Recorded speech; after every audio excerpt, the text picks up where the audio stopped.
Communist monopoly.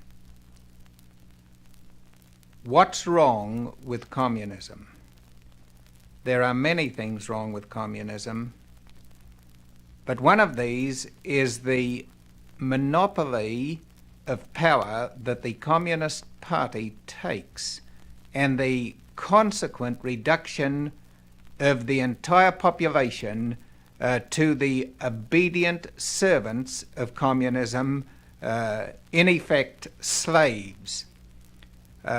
On one occasion, I was debating with Ben Dobbs, the executive secretary of the Communist Party of Southern California. Ben Dobbs challenged me with this question. He said, "Dr. Schwarz, what's wrong with communism? We communists believe in full employment. What's wrong with that? We communists believe in medical care for the sick and the elderly. What's wrong with that? We communists believe in the end of war for all time. What's wrong with that? We communists believe in universal peace and human brotherhood. What's wrong with that?"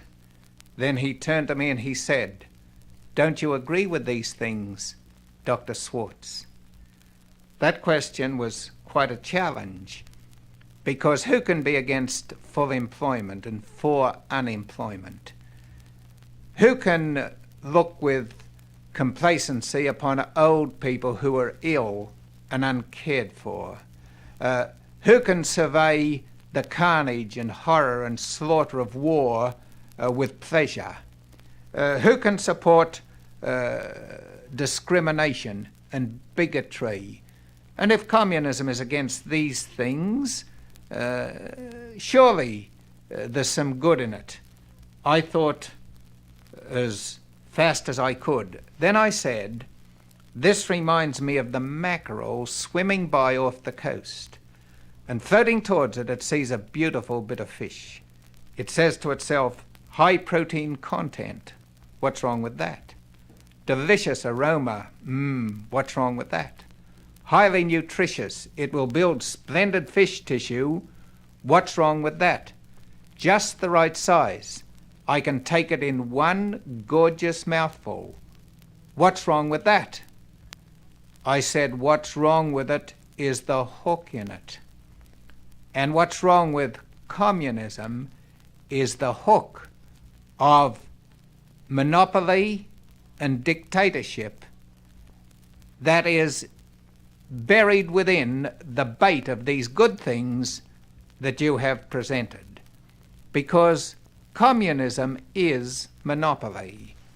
One of the paradoxes is that the communists, who are the supreme practitioners of monopoly, have accused the United States throughout the world of being the great monopoly power. And they have made the word monopoly a dirty word throughout the world.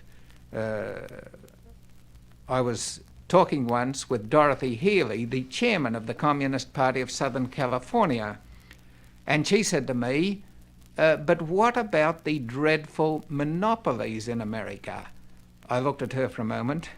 Then I said, "Did I hear you right? Did you say monopoly? A communist talking about monopoly? It's a wonder the word doesn't shrivel in your throat. That's like Al Capone talking against crime. That's like Hitler talking against bigotry, because communism is the very essence of monopoly.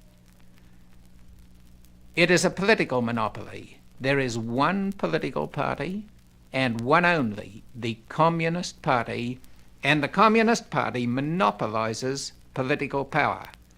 It's an economic monopoly. The Communist Party controls all the economic forces of society. Fundamentally, it's the only employer. It's the only merchandiser. It's the only banker.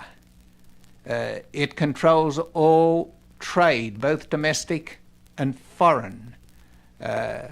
It's an educational monopoly. The Communist Party control all the schools, select and train all the teachers, write all the textbooks, choose the curriculum, decide what students will attend which institutions. It's a police monopoly. The Communist Party controls the entire police force. It's a military monopoly. It's a labour monopoly. The Communist Party controls and directs the labour unions, which are servants of the Communist Party, with the objective of increasing the productivity of the labour force. Communism is monopoly, and once this monopoly power is mature, every individual is at the absolute mercy of the Communist Party, and if the Communist Party wants to, it can cut off his food supply at will. And once a power is established so that it can control the fundamental necessity of life, food for every individual, it is able to exercise a tyranny greater than anything history has known. And this is precisely the position that the Communist Party occupies. I've often used the illustration of a man in Russia who earns the displeasure of the Communist Party, which has monopoly control of all forces within that society, and question communists as to where he can get food if the Communist Party does not want him to have it. The illustration that I've chosen is the case of Boris Pasternak. Pasternak was one of Russia's greatest writers. During an alleged thaw in the Cold War, he wrote the book Dr. Zhivago, mildly critical of communism. He was applauded throughout the world. He was given the Nobel Prize, but the Communist Party of Russia frowned on him. He was not allowed to leave Russia to accept the Nobel Prize. His book was not published within Russia, but superficially, he wasn't punished very openly. He was expelled from the Union of Soviet Writers, and that is very significant indeed. But he was not arrested, imprisoned, tortured, sent to Siberia, and the apologists for dictatorship say communism is improving, becoming more benign, granting greater liberty. Stalin would have arrested him and tortured him and shot him out of hand. But the modern generation of communist leaders did not do that.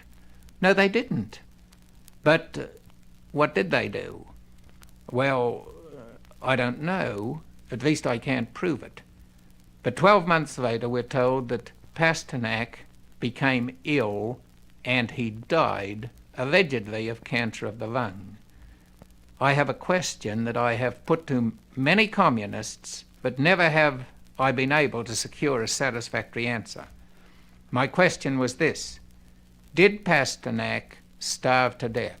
Where did he get his food? In a monopoly society, when you earn the displeasure of the monopoly power and they decide to cut off your food supply, how do you eat? Pasternak was a writer. A writer is not paid for writing. His books must be published. He needs a publisher. Within the United States, there are literally hundreds of publishers, and if one won't publish your book, you're perfectly free to go to another and urge them to do so.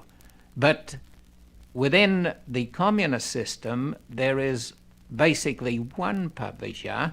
There may be a few sub-departments of this central publishing department, but there is the communist monopoly of publishing. It is directed by the Communist Party. This man has been expelled from the Union of Soviet Writers, therefore his book must not be published. If the Communist Party says don't employ him, he becomes unemployable. During his lifetime, he's been well paid. He translated Shakespeare into Russian, and it's quite possible that he has saved up a considerable sum of money, and naturally he keeps it in the bank. So along to the bank he goes to draw it out. But the question is, what bank? In the Soviet state, there's only one bank, the State Bank, directed by the Communist Party. The Communist Party can simply say, this man's funds are frozen. Don't give him any money. Since he can't draw out his own money from the bank, naturally he might think, well, I'll take them to court. I'll go to court and force them to give it to me. But what court? This is a court set up by the communists to promote class justice according to laws written by the communists and laws which by definition do not control the communists. The Communist Party is above the law. The Communist Party can say to the courts, don't give this man a verdict. Therefore, he has no hope from the courts, which are the monopoly control of the Communist Party. If he looks round his house and sees a bit of furniture, he says, this should be worth something. I'll see what they'll give me for this. How's he going to sell it? The only place selling furniture is the monopoly store directed by the Communist Party. He is face to face with the most total monopoly ever conceived or dreamed in the minds of man. If they wish him to eat, he eats. If they wish him to starve, he starves. I have never said that Pasternak did starve. I do not know. I have said that the system of communism gives them the power to starve him or any other individual at will, if it so decides. Communism is the system of tyranny where it can starve as a punishment any individual in that society. Once this power is thoroughly established, the very threat of it will be adequate to control each individual. It won't be necessary to establish prisons, because a person can starve just as well out of prisoners' inn. In fact, the entire country becomes one vast prison, and the only recourse for an individual is flight. This accounts for the headlong flight of millions of refugees from communist countries wherever it is in power, because, in effect, communism is the establishment of a vast prison, and therefore it needs to erect Berlin walls and iron curtains and barbed wire entanglements to keep the prisoners from fleeing to the outside and freedom.